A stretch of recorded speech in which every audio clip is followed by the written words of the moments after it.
Today's Bible reading is taken from Book of the Acts of the Apostles, chapter 3, verses 1 to 10, and Gospel according to Luke, chapter 24, verses 13 to 35. Acts of the Apostle, chapter 3, verses 1 to 10.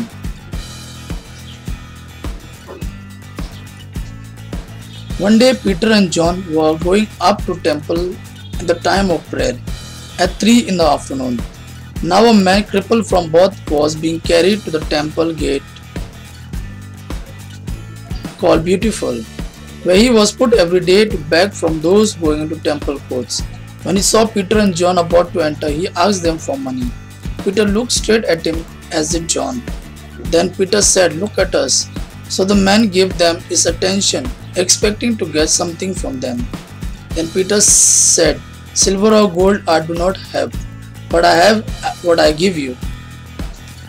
In the name of Jesus Christ of Nazareth, walk." Taking him by the right hand, he helped him up, and instantly the man's feet and ankles became strong. He jumped to his feet and began to walk. Then he went with them into temple courts, walking and jumping and praising God. When all the people saw him walking and praising God, they recognized him as the same man who used to sit begging at the temple gate called Beautiful, and they were filled with wonder and amazement at what had happened to him. Gospel according to Luke, chapter 24, verses 13 to 35. Now that same day, two of them were going to a village called Emmaus, about 7 miles from Jerusalem. They were talking with each other about everything that had happened. As they talked and discussed this thing with each other, Jesus himself came up and walked along with them, but they were kept from recognizing him. He asked them, "What are you discussing together as you walk along?" They stood still, their faces downcast.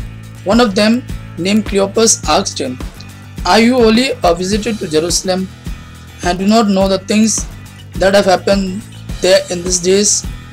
"What things?" he asked. "About Jesus of Nazareth," they replied. "He was a prophet, powerful in word and deed before God and all the people. The chief priests and our rulers handed him over to be sentenced to death, and they crucified him. But we had hoped that he was the one who was going to redeem Israel. And what is more, it is the third day since all this took place. In addition, some of our women amazed us. They went to the tomb early this morning, but didn't find his body. They came and told us that they had seen a vision of angels who said he was alive. Then some of our companions went to the tomb and found it just as the woman had said, but him they did not see." He said to them, "How foolish you are, and how slow to heart to believe all that the prophets have spoken. Did not the Christ have to suffer these things and then enter his glory?" And beginning with Moses and all the prophets, he explained to them what was said in all the scripture concerning him. As they approached the village to which they were going, Jesus acted as if he were going further, but they urged him strongly, "Stay with us, for it is nearly evening. The day is almost over." So he went in and stayed with them. When he was at the table with them, he took bread, gave thanks, broke it, and began to give it to them. Then the eyes were opened, and they recognized him, and he disappeared from their sight. They asked each other, "Were not our hearts burning within us while he talked with us on the road and opened the scriptures to us?" They got up and returned at once to Jerusalem.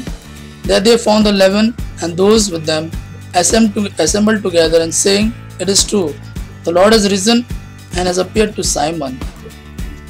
Then the two told what happened on the way and how Jesus was recognized by them when he broke the bread. Gospel of our Lord Jesus Christ. Praise the Lord Jesus Christ. May God our Father and His Son Jesus fill you with His mercy, peace and love. Amen.